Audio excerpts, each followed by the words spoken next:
Para finalizar, 8 pau a gasolina. O que você acha, Guilherme? Dá para diminuir? Dá para fazer um acordão? Dá para ter um país diferente a partir do próximo presidente? Seja ele quem for, a gente não pode aqui, evidentemente, deixar de pontuar a possibilidade da reeleição de Jair Messias Bolsonaro. Sim, né? Sim. Cada eleição conta uma história. Né? Mas diante do que a gente está vivendo hoje, será que dá realmente para a gente ter dias melhores a partir da eleição do próximo 2 de outubro? Vai depender muito do candidato que foi eleito. Né? Eu acredito que uma característica muito importante é a humildade. Né? A gente estava refletindo esses dias sobre o negacionismo. A gente já parou para pensar o que é negacionismo? Eu acho que todos nós já fomos negacionistas em algum momento da vida da gente, numa proporção bem menor. Né? Mas a gente precisa ter a humildade e se autoavaliar nas nossas decisões. O impacto é muito grande, principalmente do presidente da República, quando ele é negacionista. Né? Então, vamos lá. Eu vou usar o negacionismo aqui que todos nós usamos, talvez você use um pouquinho também, que é num jogo de futebol.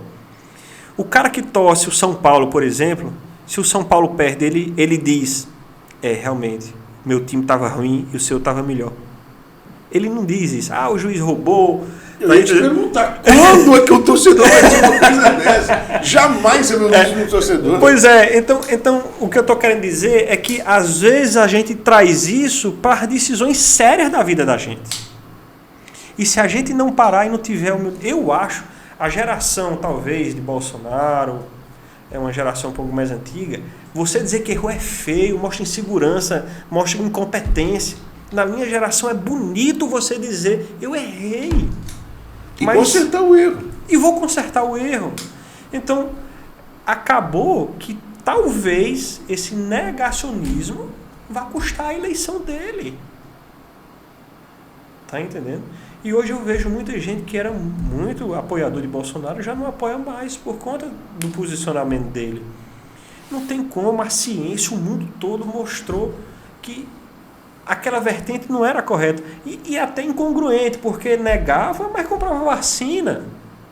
E ao mesmo tempo a vacina deu resultado e continuou negando. Não é ilógico? Uhum. Não casa. Sem dúvida. Né?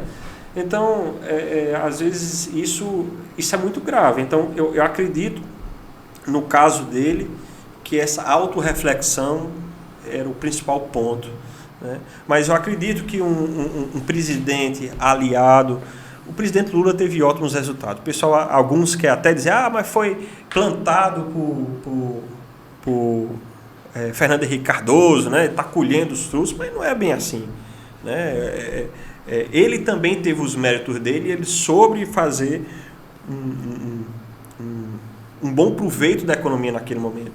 As políticas sociais, eu acho importantíssimo, eu só fazia uma alteração se eu fosse, no caso, um gestor maior do país. Qual seria? Eu acredito que as políticas sociais, elas devem acontecer, mas por um prazo de início e de fim. E que nesse prazo as pessoas tenham uma capacitação para depois elas terem autonomia. Né? Então, por exemplo, você tem um Bolsa Família, mas você tem um Bolsa Família por 3 anos. Nesse período eu vou lhe capacitar, vou lhe oferecer um curso de torneiro mecânico, vou lhe oferecer um curso de pintura, enfim, o que quer que seja, e depois você dá autonomia, porque isso dá liberdade às pessoas também. Mas nós vimos um crescimento muito grande com essa política de distribuição de renda do governo Lula, do governo do PT. Na hora que nós pegamos a renda que estava concentrada no topo da pirâmide e você redistribui na base, então vamos lá. O cara que mora lá na serra, lá no mato, lá longe, e você injeta um capital para aquele cara, ele sai e vai comprar na mercearia do distrito, do sítio dele. Esse cara do distrito, ele vai vender para esse e vai vender para vários outros. E aí ele vai comprar mais no comércio dele. Ele comprando mais no comércio dele, ele desce para o cara ali para comprar no atacadão. Todo mundo ganha.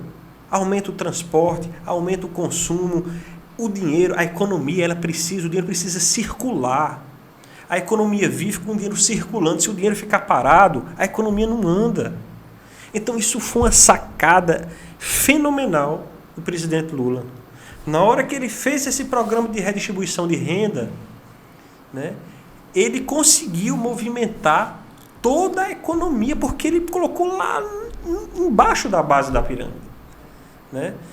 E é tanto que eu me lembro quando eu era adolescente, não sei se Vevé lembra dessa época, só tinha um restaurante aqui que era La Favorita, né? Ali na praça, que o shopping fez até uma homenagem à La Plaza, né?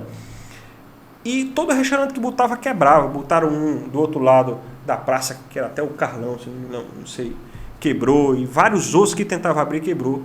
E depois dessa época, o Brasil começou a ter um crescimento maior. Se a gente vê como era a região antes, como é que é hoje, né? Isso se tornou parte hoje da região. Isso não retrocedeu. Né? Então eu acho isso muito importante. Né?